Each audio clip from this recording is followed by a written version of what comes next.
Doug Scheiding of Road Cookers, Texas barbecue correspondent for the BBQ Central show on every Tuesday night. Here to talk about how to host a barbecue at your house. What I recommend first and foremost is to relax. Finish it early. You'll be much happier. Put it in a Cambro, just keep it warm, and then when all the guests arrive, then just pull it out when you're ready to serve and cut it up, because that's part of it, is being a good host.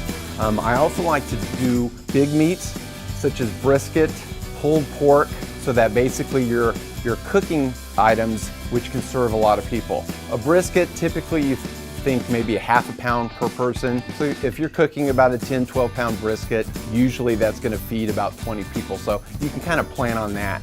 I would also recommend having both hot and cold dishes. Again, this is Doug Scheiding of Road Cookers. Hope you have a great barbecue party.